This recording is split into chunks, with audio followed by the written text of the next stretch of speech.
अस्सलामुअलैकुम, welcome back to my YouTube channel. उम्मीद करती हूँ आप सब लोग खैरियत से होंगे।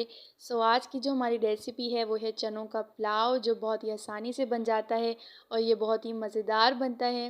तो चलिए अपनी वीडियो को स्टार्ट करते हैं और देखते हैं कि हम चने का पुलाव किस तरीके से बनाएंगे।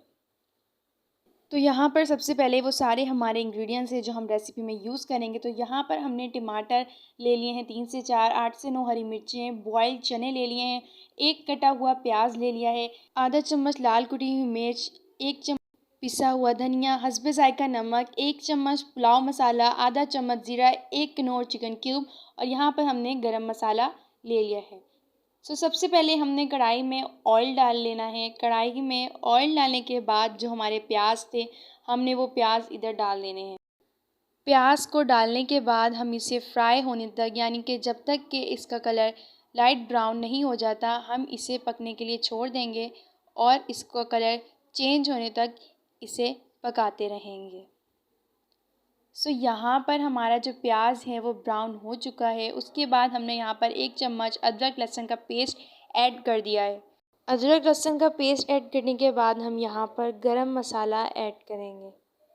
गरम मसाला ऐड करने के बाद जो हमारी हरी मिर्चें थी, हमने यहाँ पर टमाटर और हरी मिर्चें ऐड कर देनी है और इसे भूनना है।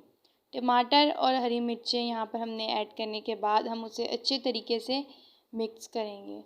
यहाँ पर टमाटर हरी मिर्ची डालने के बाद जो हमारे मसाले थे, जो मैंने अभी आपको दिखाए पीछे, हमने वो सारे मसाले यहाँ पर डाल देने हैं और उसके बाद इसे अच्छे तरीके से भूनना है ताकि जो हमारे मसाले हैं वो अच्छे तरीके से मिक्स हो जाएं। आप यहाँ पर पुदीना भी डाल सकते हैं। हमारे पास पुदीना नहीं था तो हमने पुदीना नहीं डाला। आप चाहें तो आप पुदीना डाल लें। मसाला भुनने के बाद हम इसमें पानी ऐड कर देंगे ताकि जो हमारा मसाला है उसकी भुनाई अच्छे तरीके से हो सके। यहाँ पर हम इसे भूनने के लिए छोड़ देंगे। मसाला भुनने के बाद जो हमारे बॉइल्ड चने हैं हम वो इधर डाल देंगे। चने जो हैं वो हमने पहले से बॉईल करके रखे हुए हैं। हमने वो रात को ही बॉईल कर दिए थे।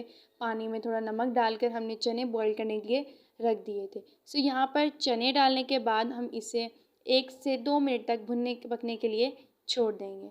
यहाँ पर हमारा जो मसाला है वो ऑलमोस्ट जो है, हमारे टमाटर हैं वो गल चुके हैं। टमाटर गलने के बाद हम यहाँ पर पानी डालेंगे। पानी जो है वो हमने 5 गिलास लिया है। जो हमारे चावल थे वो हमने 3 गिलास लिए हैं। हम यहाँ पर पानी 5 गिलास से ऊपर लेंगे क्योंकि हमारे जो चावल वे 3 गिलास हैं, तो हमने यहाँ पर आधा गिलास पानी कम लिया है। हमने यहाँ पर 5 गिलास से ऊपर पानी लिया है। जब तक पानी में बॉयल नहीं आता हम इसे पकने के लिए छोड़ देंगे। यहाँ पर जो हमारे पानी है उसमें बॉयल आ चुका है। पानी में बॉयल आने के बाद हमने इधर चावल ऐड कर देने हैं और जब तक हमारे पानी खुश्क नहीं हो जाता हम इसे पकने के लिए छोड़ देंगे। यहाँ पर हमारे चावल में अभी भी पानी बाकी है, तो अब हम इसे थोड़ी देर तक और पकाएंगे। यहाँ पर हमारे चावलों का पानी खुश्क हो चुका है। अब हम इसे दम पर छोड़ देंगे। 2 से 3 मिनट तक दम लगाने के बाद हमारे जो पुलाव है वो रेडी हो चुका है। पुलाव रेडी होने के बाद अब हम इसे किसी प्लेट में निकालेंगे और इसे सर्व करेंगे। यहाँ पर हमारा सैलेड है और यहाँ पर हमारे चनों का पुलाव है। आपने देखा ही हमने कितने आसान तरीके से बनाया और ये बहुत ही मज़ेदार बनता है। आप भी इस रेसिपी को अपने घर में ज़रूर ट्राई कीजिएगा। Hope you like this video. अगर वीडियो पसंद आए तो हमारे वीडियो को लाइक कर दीजिए और हमारे चैनल को सब्सक्राइब कर दीजिएगा। मिलते हैं न्यू वीडियो में न्यू रेसिपी के साथ। अल्लाह हाफ़िज़।